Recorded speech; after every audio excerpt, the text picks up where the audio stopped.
By 2030, 1 in 4 people will be over 65 years old. In East Asia, only Japan will have an older population than us. This demographic will increase dramatically the burden of healthcare costs on the younger generation. We at the SDP suggest co-payment between the healthcare user and the state, where both share the burden of the cost of treatment.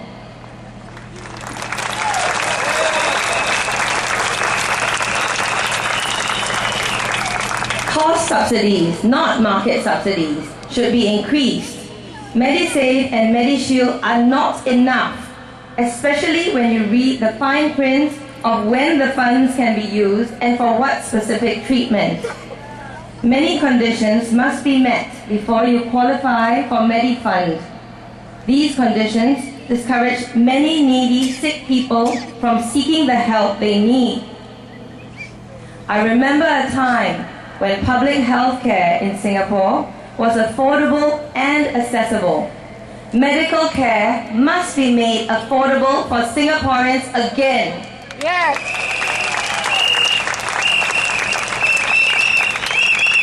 My Holland-Bukit Timah teammate, Mr. Tan Jee has come up with a brilliant national regeneration plan for our economy.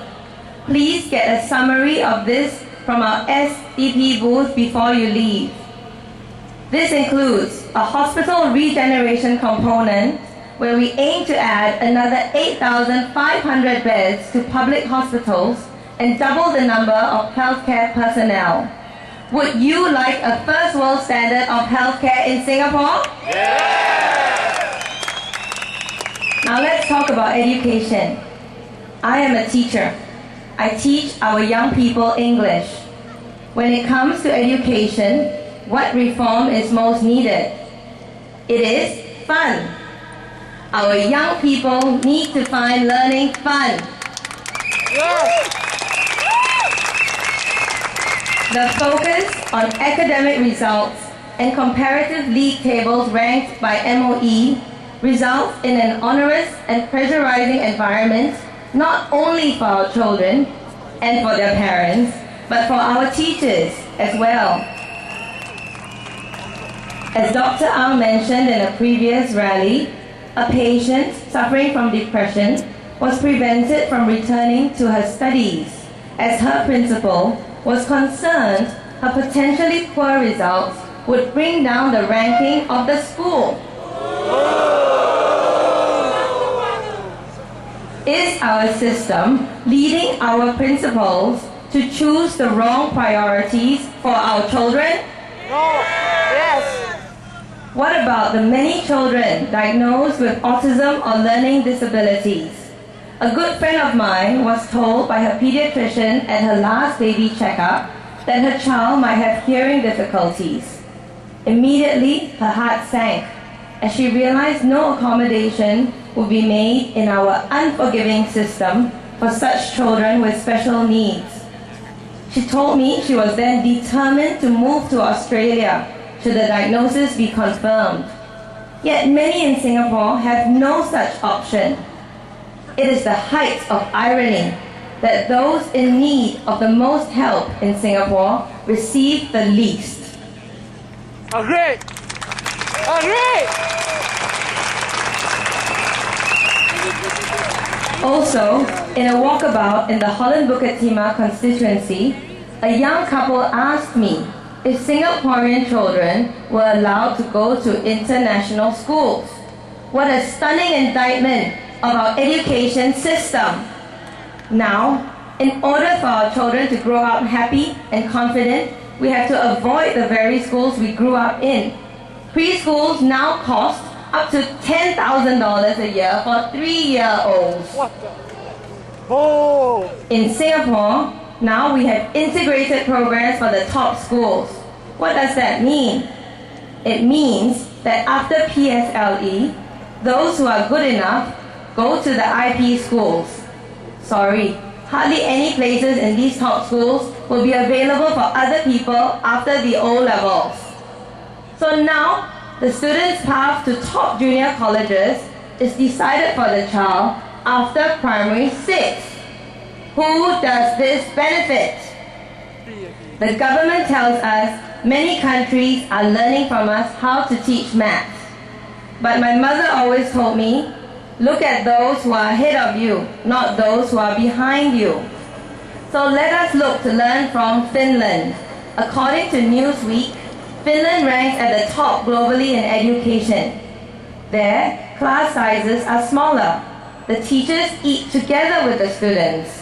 Top graduates with master's degrees volunteer to become teachers. Children have no tests and exams until primary 5. And then the test results after that are known only by the teachers. We at the SDP promise to work towards the reduction of class sizes to 20 students in each class. Or even fewer for those who need the extra attention.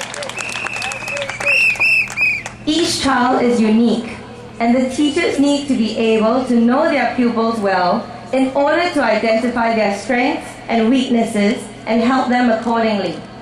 We believe, rather than merely subsidizing education, it should be provided free up to university level.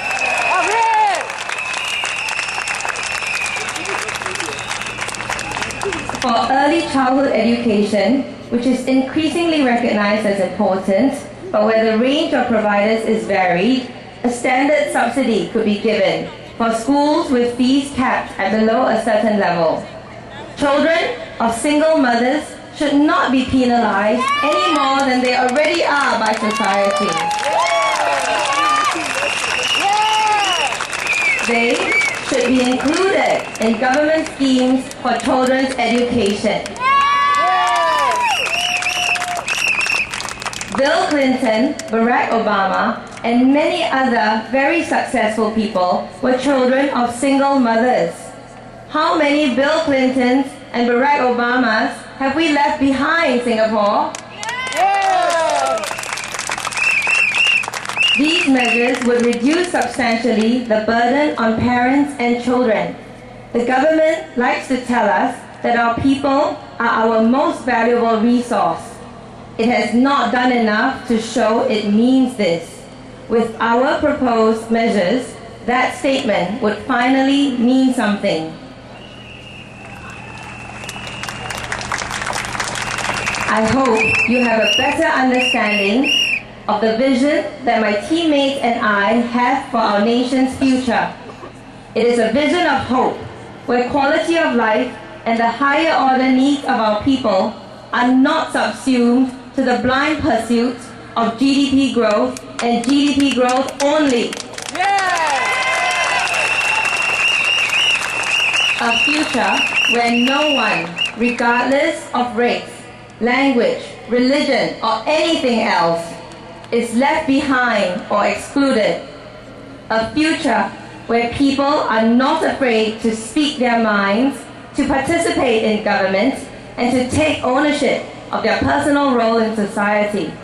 I call this true prosperity.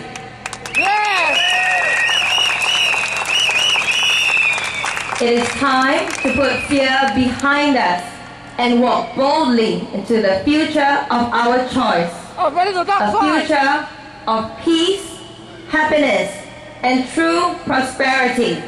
Thank you.